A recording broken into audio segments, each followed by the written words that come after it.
Naalala nyo ba yung prinomote nating Pepe Unchained dati? Pumaldo yun, di ba?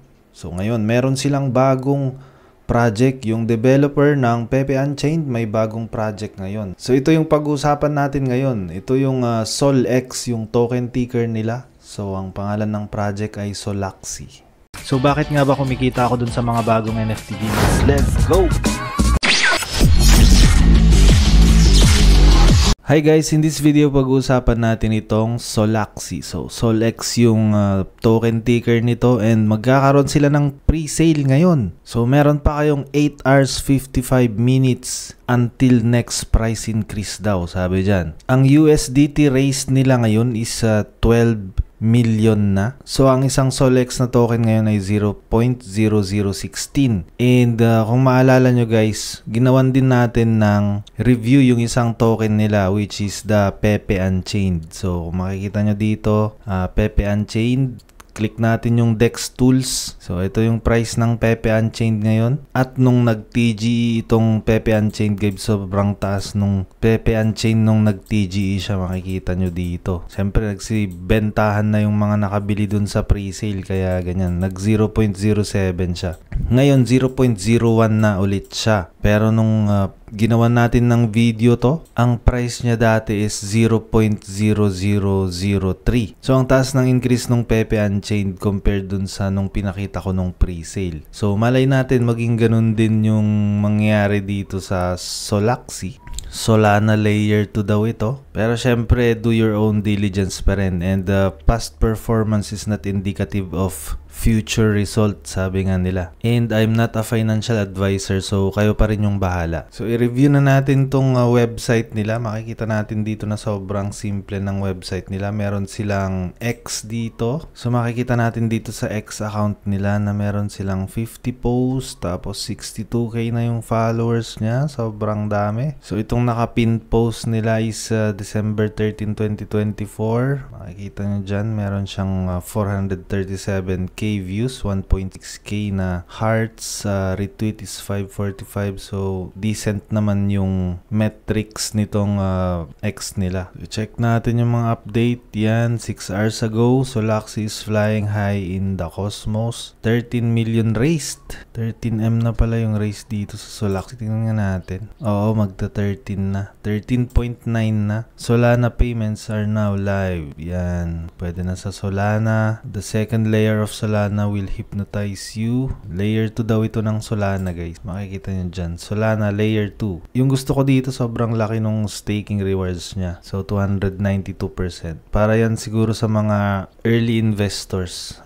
Parang pasasalamat na din nila kasi nagtiwala kayo sa project kahit early pa lang siya. Hindi pa natin alam kung anong mangyayari. Kung mawawala ba to or what. Kaya malaki yung staking rewards niya. How to buy. Check natin yung how to buy. So, para daw makabili ng SolX, get wallet. You're gonna need wallet to hold your SolX. Ang recommended nila is ito. Click natin. So, ito, best wallet ang recommended nila. And, feeling ko associated sila dito sa best wallet. So, ang kailangan nyo lang gawin, download tong best wallet. Tapos number 2, add crypto. If you're looking to swap crypto for SolX, you're going to need some. Use your desired exchange for that, or if paying by card, simply select that option. Yun daw. Number 3, staking. You can choose to stake your tokens during the pre-sale. The APY is substantial and dynamic, meaning the more people stake, it changes.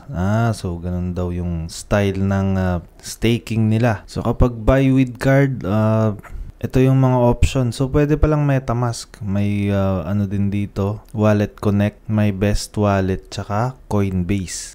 So, yan, ni-refresh ko. And, one day, 14 hours na pala. Nag-increase na. Ito pala, kaya pala 13 yung nakatweet kanina. Naka-open lang kasi tong browser ko mula kahapon. Kaya 8 hours yung nakita nyo kanina. Pero yan, kaka-refresh ko lang. And, ang bilis ng USDT raise nila, guys. Ang bilis nila mag-raise. Ibig sabihin, ang daming nag-i-invest. So, marami nang nagtitiwala dito. Dahil nga dun sa, Pepe Unchained nila. Dami ding pumaldo dun. Tokenomics, check naman natin, 20% yung treasury, for 15% yung marketing, 25% yung rewards, 10% yung listing, and 30% development. So that's a total of 138 billion na token. History. Tingnan natin yung history niya. Ancient Greece, Nikola Tesla, may Steve Jobs. Yan, Solaxi. Very innovative din daw sila. Parang sila Nikola Tesla, mga Steve Jobs, mga ganyang tao. Sa facts naman tayo. What is Solaxi? How do I stake?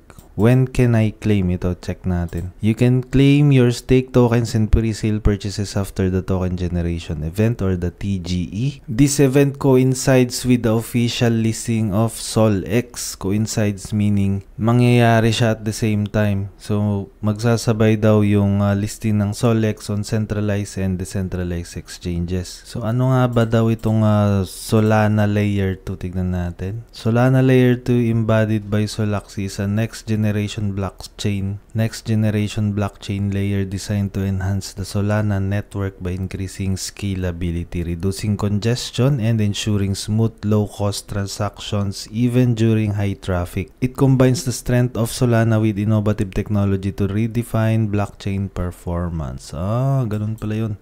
Staking. Yan, yung staking, buy, stake, pwede na pala dito. Claim rewards. So, makikita nyo dito. Ito yung parang dashboard nyo, guys. Roadmap. Yan yung roadmap nila. Pre-sale process, TGE and bridge listing. TGE, bridge and listing. Tapos, yung Solaxi deployment. So, yan lang yung Solaxi, guys, na token. And nga pala, meron din silang WEPE.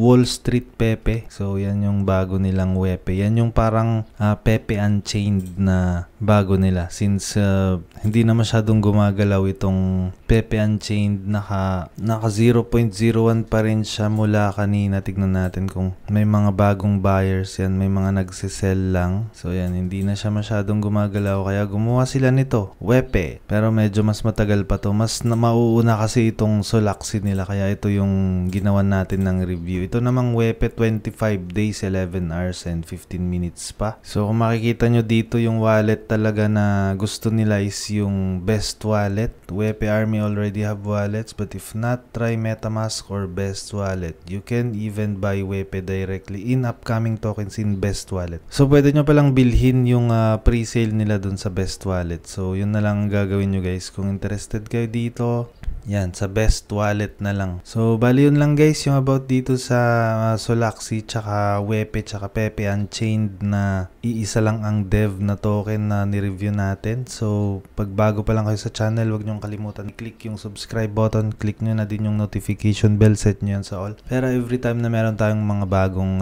crypto projects or crypto content, manonotify kayo. Yun lang, guys. Thank you for watching. Bye-bye. If you liked what you saw, make sure to subscribe for more Dalaran TV content. Disclaimer: this content is for education and entertainment purposes only. Dalaran TV does not provide investment advice. The information is being presented without consideration of the investment objectives, risk tolerance, or financial circumstances of any specific investor and might not be suitable for all investors. Past performance is not indicative of future results. All investing involves risk, including the possible loss of principal. Some videos have benefactors. Always do your own research. Never invest more than you are willing to lose.